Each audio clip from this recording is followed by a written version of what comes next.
So a few months ago, the National Park Service released this report called 2022 National Park Visitor Spending Effects: Economic Contributions to Local Communities, States, and the Nation, which is a properly bureaucratic title.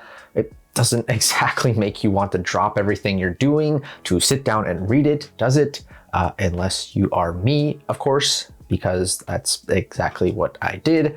I read the whole thing so you don't have to, and I'm going to pull out all the interesting bits for you. And yes, despite the title, before you click away, a boring economics video, there are some very interesting bits in here that will help us explore the world of the national parks economy and help make the case that we should be spending more money on national parks.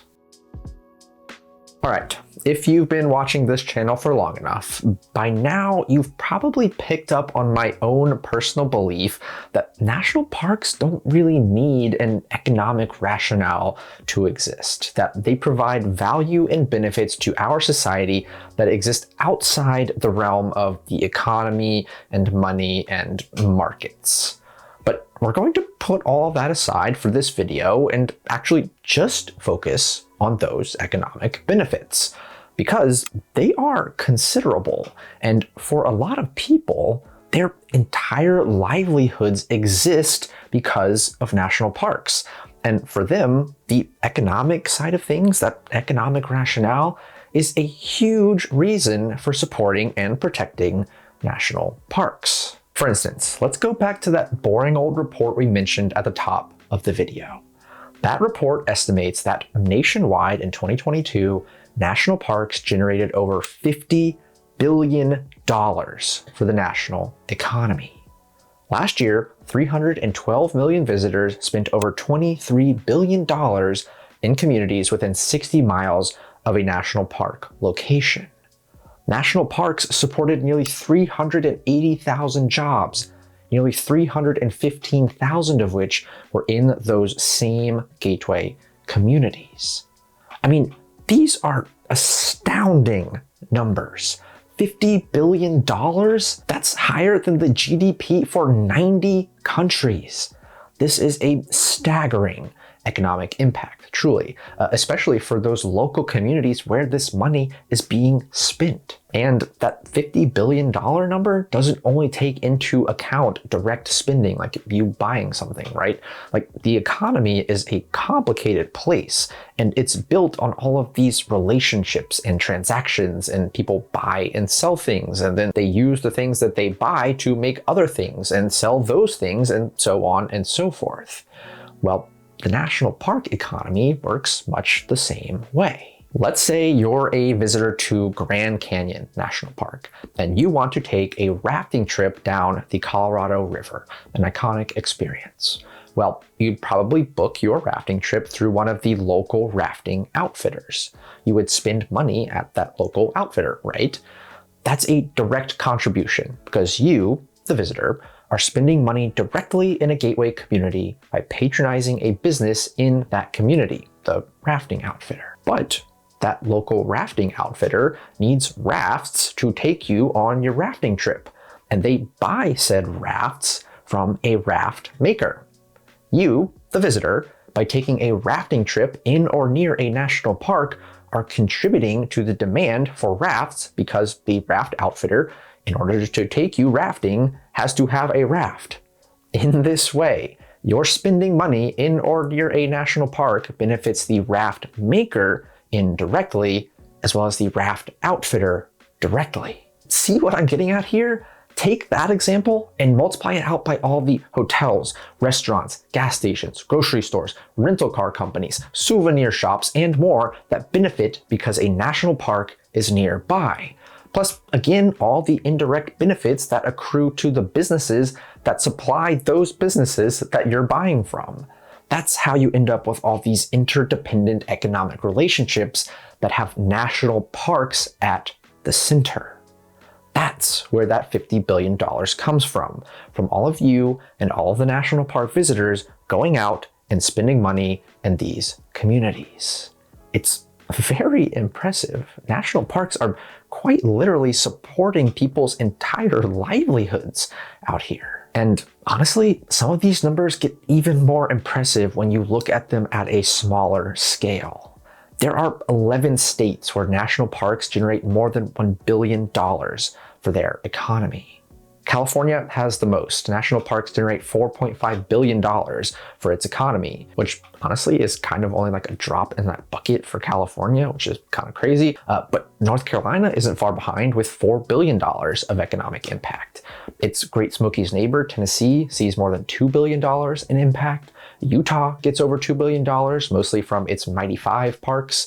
Arizona sees nearly $2 billion, $1 billion of which is the Grand Canyon alone. Heck, the least populated state in the country, Wyoming, gets over $1.1 billion from its superstar parks, Yellowstone and Grand Teton. Also, even though these are statewide figures, remember that a lot of the spending is local. So the local gateway communities near these parks are the ones that are really benefiting.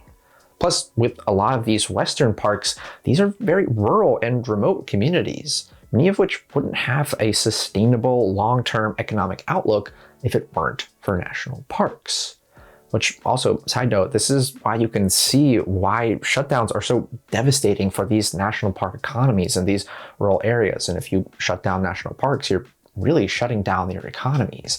I covered that in a video last week. All right. By this point, I hope I've convinced you just how much of an economic juggernaut national parks are. Again, especially in the gateway communities that serve them. If I haven't, then there's a link in the description to an interactive map with all of this data that you can see for yourself, as well as that boring old report that all of it comes from. Honestly, I would highly recommend taking a look at this report anyway, because there's just some awesome little anecdotes in the appendices. Like, they break down each individual park unit, and not just like big national parks like historic sites and recreation areas and all that stuff. They break it down by economic output, jobs created, labor value, value added, visitor spending, visitation, whole bunch of good stuff. But I don't bring this up because I'm a park nerd who likes to spend my free time reading scintillating government reports on the economy. That may be true, but that's not why I bring this up. I bring all this up because the economic benefits that national parks generate are completely disproportionate to the funding they receive from Congress. The funding that allows national parks to remain protected so people keep coming to spend money in them in the first place. Last year, 2022, the same year as the economic report that we've been talking about, Congress appropriated $3.3 billion to the National Park Service. Remember that same year, the national parks had a $50 billion economic impact, which means for every dollar Congress spends on national parks, the parks turn that around and make more than $15 in economic return. Like, if you walked up to me and said you had an investment that could return $15 for every $1 I spent, I would just throw money at you. But like, national parks are out here printing money for the national economy, which along those lines, some of you might be saying like, hey, Cameron, that sounds like a pretty good deal actually. I mean, Congress only has to give the parks $3.3 billion and we get like $50 billion in return. Why do they need more money? Well, the thing is, national parks are already operating at a deficit thanks to years of chronic underfunding. The current maintenance backlog stands at $22 billion, with roads and buildings crumbling, trails in poor condition, water and sewer systems fallen into disrepair, and a whole lot more. The Great American Outdoors Act addressed some of this, which I talked about in like one of my first ever videos, but it was really a one-time cash infusion, not the sort of sustained funding that national parks rely on year in and year out. Plus, if you account for inflation, the National Park Service budget has actually declined since 2012. They've also lost about 13% of their staff in that same time. All the while, visitation to national parks has increased by about 10%. National parks are more popular than ever. Their economic benefits are clear, and yet they have a maintenance backlog bigger than ever, and their budget has effectively declined. They simply don't have the resources necessary to protect the national parks at an adequate, future-oriented level. They did get a slight budget increase for this year, which allowed them to hire about 500 more rangers, but they're still understaffed by about 2,600 rangers compared to 2011. And I hate to break it to you, but in a new budget proposal coming out of the House of Representatives right now, the National Park Service would see their funding slash 12.5%, about $433 million.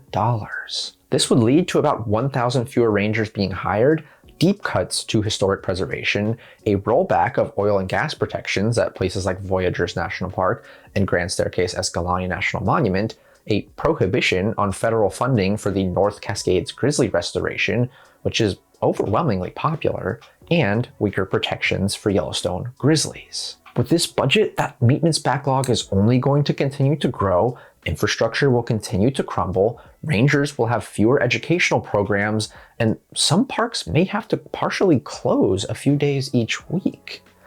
This is, of course, terrible for the resources being protected at these parks, but it also means that you would have a significantly worse visitor experience. The National Parks Conservation Association called this budget proposal a quote-unquote non-starter for anyone who cares about our national parks and public lands. What all of that means, in a nutshell, is the National Park Service will no longer be able to complete one of its most basic missions: to preserve and protect this nation's natural and cultural history. That requires funding. Funding which is in increasingly short supply, especially, again, when you consider how beneficial these places are. I spent the entire first half of this video explaining how important national parks are to the American economy. And again, I didn't even consider any of the non-monetary benefits that I talk about all the time on this channel. And yet, Congress is trying to disinvest in national parks. They should be throwing money at these places.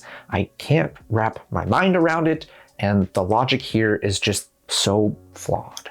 But this is what we're dealing with at the moment as park lovers and lovers of protected lands. These places, as they so often have been, are under threat. This time, it's the people pulling the purse strings, our elected officials, our lawmakers. But we do have a voice, and we can tell our elected officials, our lawmakers, to fund national parks. We can put the pressure on them and demand support for national parks and public lands. If you'd like to do that, I've left a link in the description where you can do so. Thank you for watching. I'll see you next time. Goodbye.